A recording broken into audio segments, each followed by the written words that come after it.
邊個會估到，曾經喺舞台上面砸碎吉他、目空一切嘅嗰個男人，竟然喺除夕夜嘅紅山半島，活成咗一個無人認領嘅笑話。謝霆鋒嗰架黑色越野車喺暴雨之中熄咗火，車燈熄滅嗰一瞬，就好似佢最後一點光亮嘅尊嚴都徹底熄滅咗咁。全香港嘅霓虹燈都喺度為咗團圓而閃爍，唯獨係佢，好似一個無家可歸嘅野鬼，喺呢棟價值數億嘅豪宅門前，被寒風包圍到只剩下一身殘破嘅傲氣。半個鐘頭之前，佢仲係嗰場名流晚宴上面眾星捧月嘅王，但係當午夜嘅鐘聲慢慢響起，嗰啲虛偽嘅吹捧化作陣陣耳鳴，佢腦入面反覆諗起嘅，竟然全部都係18年前張柏芝帶住仔離家嗰陣，閂門嗰一聲巨響。嗰陣聲原來一直都冇停過，震咗佢整整18年。佢推開車門，雨水瞬間打透咗昂貴嘅私人定製西裝，佢冇撐遮，任由冰冷嘅液體順住頭髮滴入領口。佢好似癲咗咁去拍嗰扇厚重嘅朱漆大門，關節撞擊喺木板上面嘅聲，喺死寂嘅山頂顯得格外驚人。柏芝，你開門，俾我睇下 Lucas， 哪怕只係將份禮物低放低。佢嘅聲由憤怒轉為哽咽，最後竟然變成咗一種近乎卑微嘅哀求。佢喺呢扇門前企咗太耐，企到雙腿發麻，企到脊梁彎曲，終於喺嗰個靈魂徹底支撐唔住嘅瞬間，佢頹然倒下。嗰對曾令無數少女尖叫嘅膝頭哥，就咁樣毫無防備地合喺咗硬棒棒嘅大理石台階上面。呢一冚合碎咗謝家天王嘅不敗神話，呢一跪出咗一個男人喺因果報應面前嘅徹底沉浮。門入面依舊悄無聲息，佢低住頭，死死咁盯住地磚上面嘅紋路，嗰度嘅每一道痕跡都好似極咗呢18年嚟佢缺席嘅時光。佢以為呢一場苦肉計可以換嚟哪怕一絲同情，卻冇意識到呢扇門後早就築起咗佢呢世都無法逾越嘅由仇恨同埋隱隱鑄就嘅鋼鐵長城。佢以為門後嘅嗰個女人會好似以前咁，只要佢稍微示弱，只要佢露出嗰副落寞嘅眼神，佢就會心軟，會崩潰，會抽起裙擺奔向佢。但係佢錯咗，錯得徹徹底底。就喺謝霆鋒嘅膝頭哥砸向地面嗰一秒，門入面傳嚟咗腳步聲，好沉好穩。嗰唔係張柏芝嗰種帶住急促同埋焦慮嘅腳步，而係一種充滿咗壓迫感，帶住某種審判意味嘅節奏。謝霆鋒猛咁抬起頭，眼入面閃過一抹卑微嘅希望，嗰係溺水嘅人最後一次找向浮木嘅本能。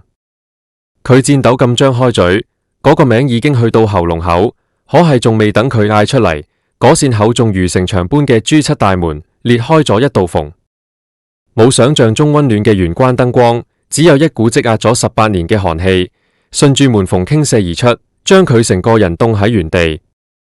門後企住嘅唔係嗰個曾為佢瘋、為佢狂、為佢卑微到塵埃入面嘅張柏芝，而係一個少年，一個同佢生得幾乎一模一樣，卻擁有住一雙比刀鋒仲要冷冽、比深淵仲要幽暗嘅眼珠嘅少年。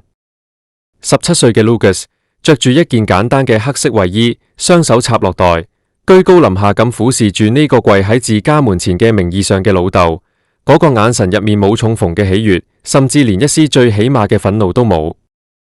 嗰係一種徹底嘅，好似睇住路邊敗犬咁嘅冷漠。你嚟做乜嘢？少年開口啦，佢嘅聲正處於變聲期，帶住一絲磁性嘅沙啞，卻字字如冰。謝霆鋒喺嗰一瞬間，仿佛被奪走咗所有語言能力。佢睇住眼前呢張面，嗰係佢後生嗰陣嘅翻版，卻又咁樣陌生。佢想伸手去觸碰少年嘅三角，卻喺見到 Lucas 眼神中嘅厭惡嗰陣，生生將手縮咗返嚟。Lucas， 爹地帶咗你最中意嘅，爹地。Lucas 嘴角勾起一抹極盡嘲諷嘅弧度，嗰抹笑容一閃而逝，取而代之嘅係令人絕望嘅沉靜。謝先生，你係唔係行錯地方啦？呢度係張宅，呢度住住我媽，住住我細佬，住住我哋嘅生活，但係呢度唯獨冇你。謝霆鋒嘅身軀劇烈顫抖咗一下，一句謝先生，比頭先嗰一跪更令佢感到鑽心嘅痛。我只係想陪你哋食餐除夕飯。佢卑微到好似個乞丐，試圖喺廢墟入面執返一點溫泉。少年冷哼一聲，身體微微前傾，喺嗰扇門即將合上之前嘅最後一秒，貼喺佢耳邊，吐出咗嗰句足以將謝霆鋒餘生徹底釘喺恥辱柱上面嘅話：有啲債唔係跪低就還得清。你早就不再係我老豆，由你18年前轉身嗰一刻起，你就已經死喺我嘅世界入面。而家嘅你，對我媽嚟講係噩夢，對我嚟講係垃圾。嗰一刻，紅山半島嘅山風咆哮起嚟，仿佛成座山都喺度嘲笑呢個男人嘅自作多情。門入面係少年如鐵壁般嘅背影，門外係天王之力破碎嘅靈魂。門合上咗，嗰重重嘅撞擊聲就好似一記響亮嘅耳光，徹底線碎咗謝霆鋒最後一點虛妄嘅幻想。而喺嗰道門入面，另一個人心靈嘅世界正經歷住一場由地獄去到天堂嘅孽。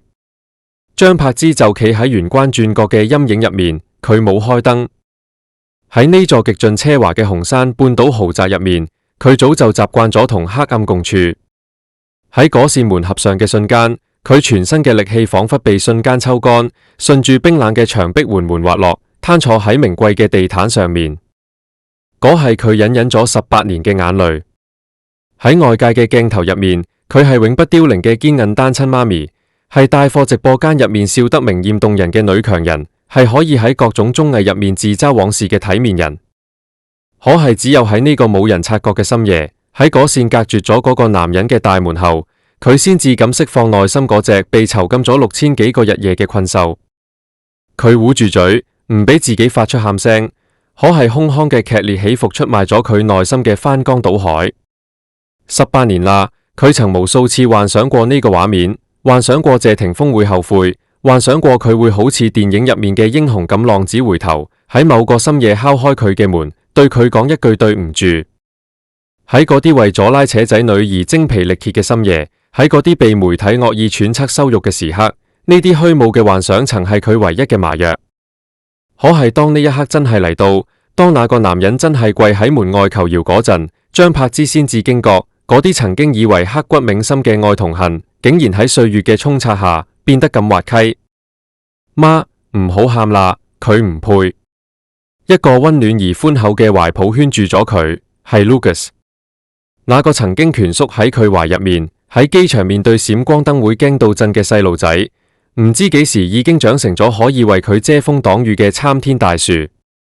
Lucas 嘅手心好熱，嗰種真實嘅熱度，瞬間燙穿咗張柏芝心底嗰層經年不化嘅寒冰。佢抬起頭，隔住朦朧嘅淚眼睇住大仔，嗰係點樣一張英氣勃發嘅面啊！眉眼之間有住謝家男人標誌性嘅結，可係嗰對眼入面卻有住謝家人從來冇過嘅深情同埋擔當。嗰一刻，張柏芝心底最隱秘、最卑微嘅一角徹底崩塌，繼而重建。佢突然意識到自己呢18年嘅隱忍，等返嚟嘅根本唔係嗰個虛偽男人嘅懺悔。命運俾佢嘅獎勵，從來唔係破鏡重圓嘅舊夢，而係眼前呢個親手為佢築起鐵壁嘅少年。我等咗18年，張柏芝嘅聲沙啞，帶住一種劫後餘生嘅淒涼。我以為我係喺度等佢回頭，我以為我係喺度等一個公道。你等嘅係我長大。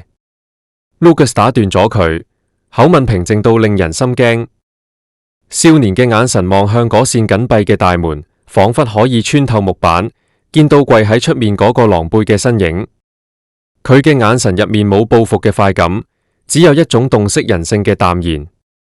佢太清楚媽咪呢啲年受過嘅苦，嗰啲喺深夜入面嘅低泣，嗰啲為咗俾仔女湊學費而拼命接工作嘅辛勞，仲有嗰啲被全香港當成笑柄談論嘅尊嚴。喺佢心入面，嗰個跪喺出面嘅男人，不過係一個自私嘅入侵者，一個喺佢哋母子相依為命、滿身傷痕嗰陣選擇缺位，卻喺晚年感到孤獨嗰陣想要討要溫泉嘅掠奪者。媽，你睇下。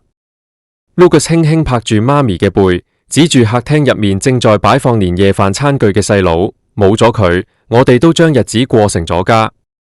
佢嗰一跪，贖唔到佢嘅自私，只會顯得佢更加可悲。張柏芝順住個仔嘅目光望去，屋入面暖氣因，台上面係佢親手煲嘅湯，細仔喺度打鬧，空氣入面彌漫住人間煙火嘅香氣。而門外係嗰個自詡為天王嘅男人，喺寒風入面守住佢嗰份蒼白無力嘅懺悔。呢一道門劃分咗兩個世界，門外係修羅場，係名為過去嘅廢墟；門內係避風港，係名為未來嘅鐵壁。張柏芝緩緩企起身，佢抹走咗面上嘅淚痕，動作決絕而優雅。佢整理咗一下散亂嘅頭髮，挺直咗脊梁。嗰一刻，佢不再係那個被拋棄嘅怨婦，也不再係嗰個等待救贖嘅囚徒。佢睇咗一眼嗰扇門，心中最後一點關於謝霆鋒嘅殘影，也隨之煙消雲散。你講得啱 ，Lucas。佢露出咗一個自18年嚟最輕鬆、最燦爛嘅笑容。開飯啦，唔好俾啲湯涼咗。出面嘅風聲再大，都吹唔入我哋嘅家。而喺門外嘅謝霆鋒，喺嗰一刻仿佛感應到咗啲乜嘢。佢聽到咗門入面隱約傳嚟嘅歡笑聲，聽到咗碗筷碰撞嘅清脆聲。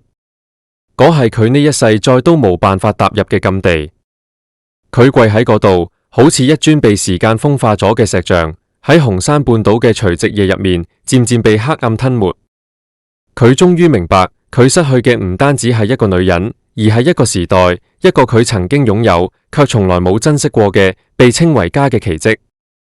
記憶係有毒嘅，佢總係喺你最落魄嘅時候，撕開嗰啲最鮮艷嘅傷口，等你自己睇下當初嘅自己，究竟有幾愚蠢，又有幾瘋狂。跪喺門外嘅謝霆鋒，耳邊漸漸聽唔到紅山半島嘅風聲，取而代之嘅係18年前菲律賓小島上面嗰陣帶住濕熱氣息嘅海浪聲。嗰係2006年嘅盛夏，嗰係被全香港公認為世紀迷夢嘅起點。當年嘅謝霆鋒啱啱喺同王菲嗰場驚天動地嘅姐弟戀入面抽身，滿身係傷，卻又滿身係火。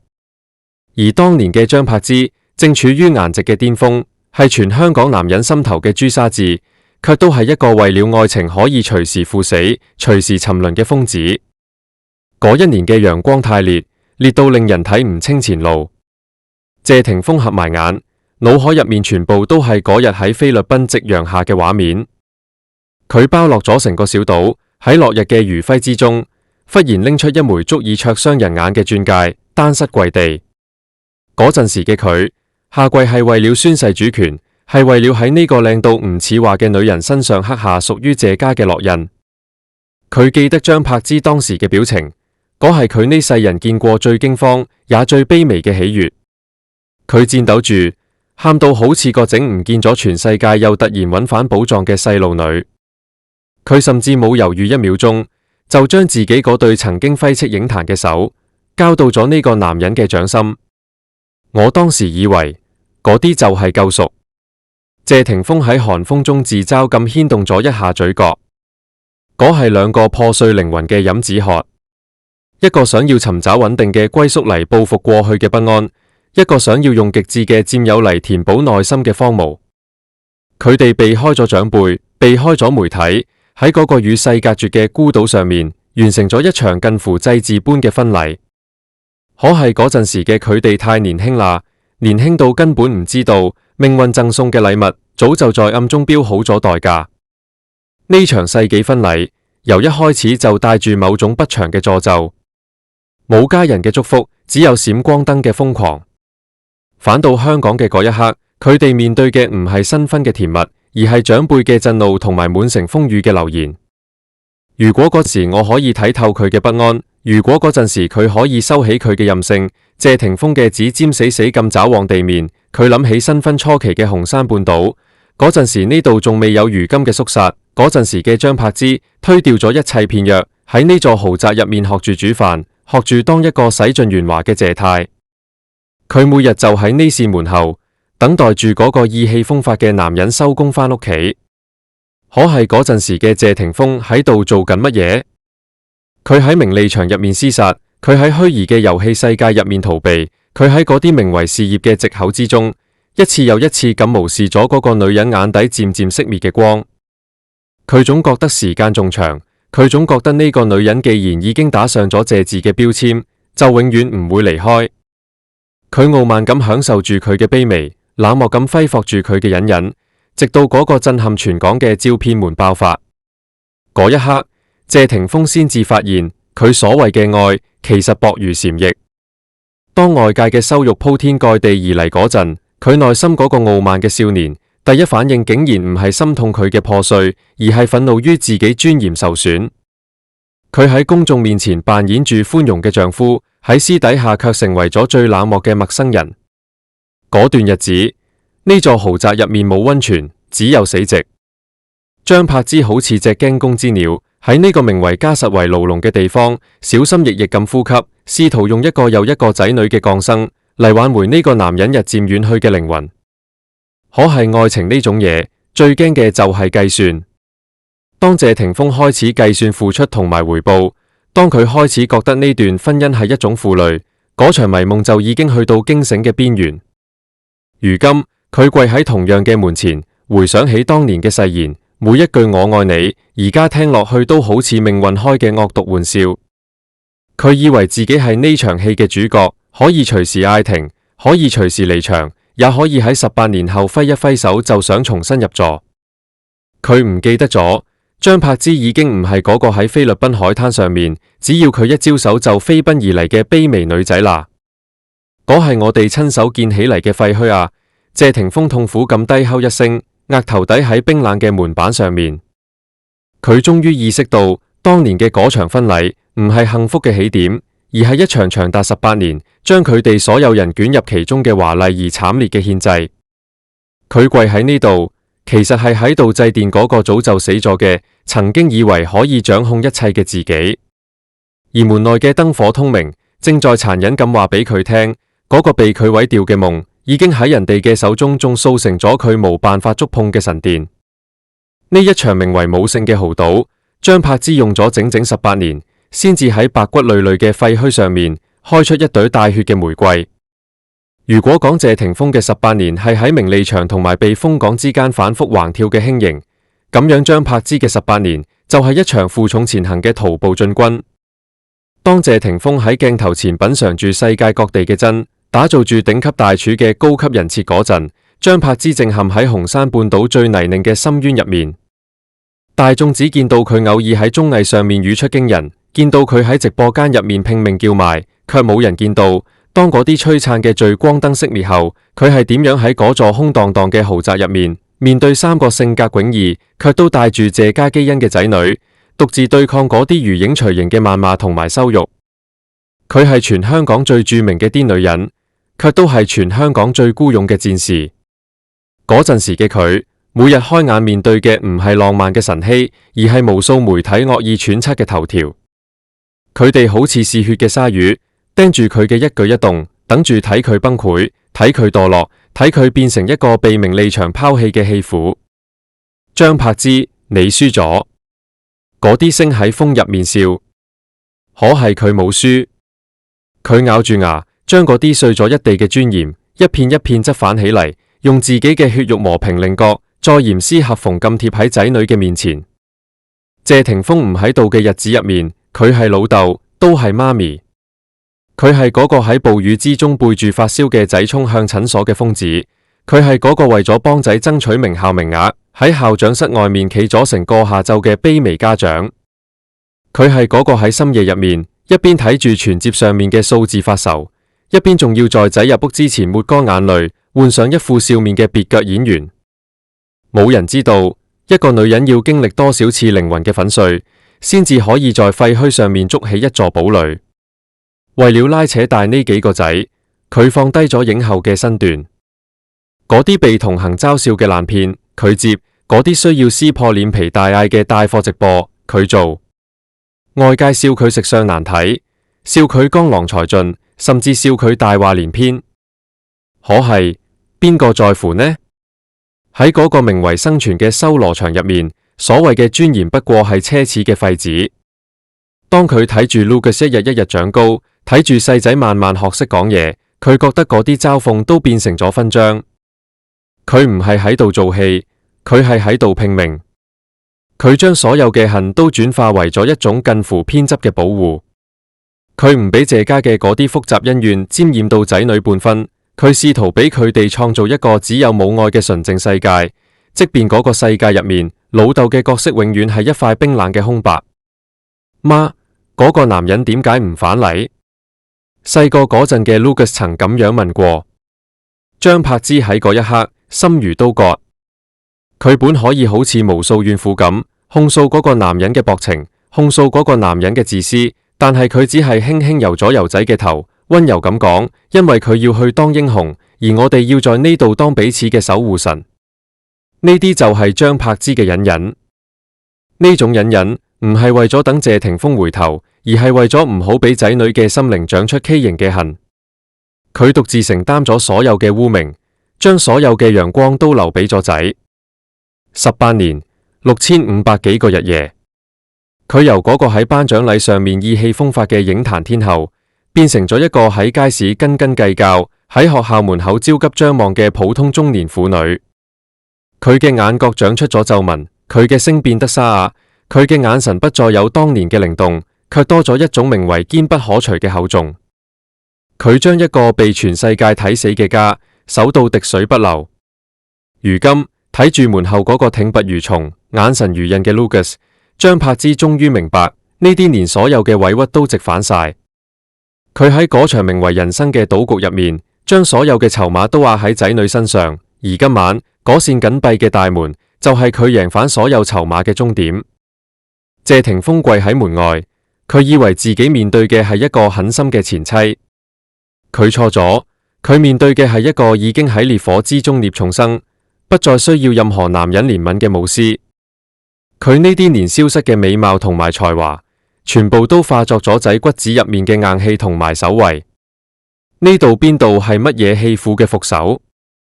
呢度分明係一個母親對呢個涼薄世界最優雅、最徹底嘅反擊。喺紅山半島嘅冷雨之中，謝霆鋒跪低嘅係佢嘅膝頭哥，而門內嗰個少年嘅話，卻好似一柄重錘，徹底砸穿咗佢嗰個曾包裹咗18年嘅名為禪退嘅精緻外殼。呢啲年，外界眼入面嘅謝霆鋒活成咗一部教科書般嘅男人40。佢告別咗嗰個襲擊他嘅狂躁少年，收斂咗眼底嘅戾氣，披上咗一身潔白嘅大廚工裝。佢喺鏡頭前優雅咁切菜擺盤，喺慢節奏嘅綜藝入面談論火候同埋食材嘅哲學。佢將曾經嘅嗰啲狗血、嗰啲喧囂、嗰啲被傳承唾棄嘅往事，通通關入咗一個名為沉默嘅櫃桶入面。佢完成咗一次完美嘅禪退，將自己活成咗一個優雅嘅冇瑕疵嘅神。可係冇人問過，嗰個被佢褪低嘅舊殼入面，到底仲殘留住幾多血肉？呢18年嚟，謝霆鋒其實一直喺度逃跑。佢逃去咗廚房嘅油煙入面，逃去咗商場嘅博弈之中，甚至逃返去咗嗰個比佢大11歲，可以俾佢提供母性包容嘅舊夢入面。佢以為只要佢唔睇、唔聽、唔講，嗰個遠在紅山半島嘅家，就會好似一段被剪掉嘅菲林，永遠消失喺佢嘅生命入面。佢活喺一種虛偽嘅真空入面，將自私包裝成咗灑脫。每當記者問起仔女，佢總係淡淡一笑，吐出一句模棱兩可嘅一切安好。嗰一刻，佢嘅心底係唔係都曾有過一絲寒意？佢喺度幫世界煮飯，卻從來冇幫自己嘅親生仔煮過一碗熱麵。佢喺鏡頭前教人點樣經營生活，卻將自己嘅親生骨肉掟入咗一場長達18年嘅冇父愛嘅寒冬。佢覺得自己係神，神係唔需要處理瑣碎嘢嘅，神只需要負責閃耀，負責喺高處俯瞰，負責喺心血來潮嗰陣施捨一點自以為是嘅恩賜。我俾咗佢哋最好嘅物質生活，我俾咗佢哋謝家嘅名銜，仲想要我點樣？呢啲係佢喺嗰啲宿醉嘅深夜，唯一敢對自己坦白嘅內心獨白。呢種傲慢令佢產生咗一種錯覺，覺得只要佢想返嚟，嗰扇門永遠會為佢留住一道縫。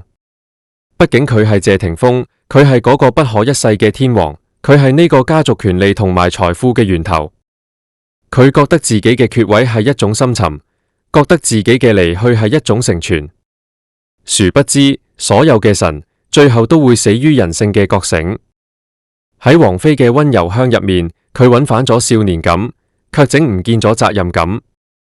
佢沉溺喺嗰種超越世俗嘅戀愛之中，試圖用一段虛幻嘅冇煙火氣嘅愛情嚟抵消內心深處嗰股由於父職缺失而產生嘅虛無。佢將嗰種唔負責任嘅逃避美化成咗追求真愛，佢將對仔女嘅冷漠粉飾成咗俾佢哋自由。直到今晚，直到呢隨即嘅鐘聲即將敲響，嗰股被佢壓抑咗18年嘅荒蕪感，終於好似海嘯咁樣捲土重來。佢發現嗰啲廚藝、嗰啲事業、嗰啲名利，喺面對嗰句你早就不再係我老豆嗰陣，竟然輕飄飄到好似一張廢紙。佢精心打造嘅禪退喺呢一刻碎裂咗一地，露出了入面嗰個已經腐朽、蒼白、縮埋一團嘅靈魂。紅山半島嘅燈火逐漸模糊喺謝霆鋒嘅視線入面。佢發動引擎，調轉車頭，駛向嗰片深不可測嘅黑暗。車窗外，全香港嘅煙花開始升騰，絢爛、短暫，卻又帶住一種幻滅嘅美感。嗰係人哋嘅圓滿，嗰係佢嘅祭奠。喺呢場名為風之嘅曠世大戲落幕之際，我只想講一句話：唔好喺擁有嗰陣揮霍無度，唔好喺失去後故作深情。人生如戲，但命冇彩排。有啲下跪係為了求饒，但係有啲下跪只能係呢漫長餘生入面最蒼白冇力嘅告別。點讚、關注、評論，同我一齊睇盡娛樂圈嘅因果浮沉。再見謝霆鋒，再見張柏芝，再見那個被風吹散嘅名為家嘅幻影。